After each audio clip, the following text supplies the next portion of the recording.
राधे राधे भाइयों। आपको पुनः एक बार फिर से मैं आपको सरकारी योग के योग बता रहा हूँ।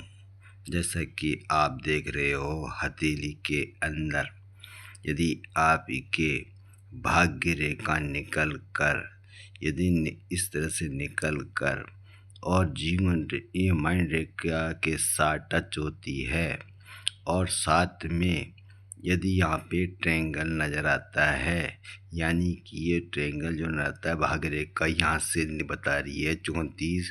यदि ऊपर से कोई कटकी रेखा यदि भाग्य रेखा के साथ टच होती है, वह सरकारी योग को बताते हैं।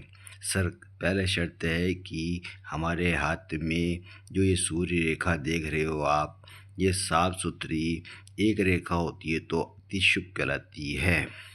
यदि दो रेखा होती है तो इसका मतलब ये कहलाता है कि हमारे नौकरी के साथ साथ वह धन संपदा को भी शो करता है।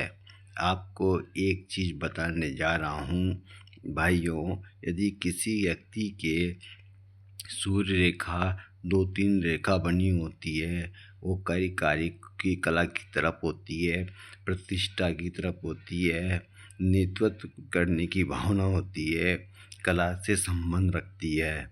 ट्रायंगल होता है तो बढ़िया कहलाता है, यदि चक्र स्टार होता है तो वो भी बढ़िया कहलाता है।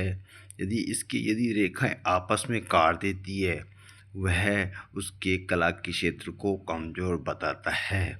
साथ में आपको एक चीज़ बताने जा रहा हूँ, इधर ये विद्या रेखा कहलाती है साइड में दोनों उंगलियों के बीच में।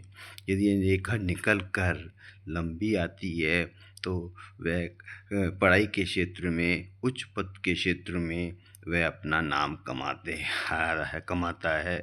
साथ में यदि सूर्य रेखा इधर से निकल कर यदि बुध की अंगुली के बीच में से कोई रेखा इधर निकल के आती है, वह व्यापार को भी शो करता है।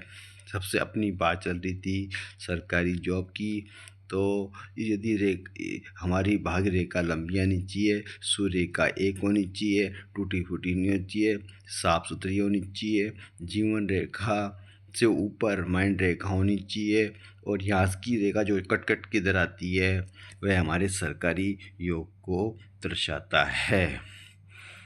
और हमारा शनि पर्वत भी उठावा होना चाहिए, बृहस्पति माउंट भी उठावा होना चाहिए।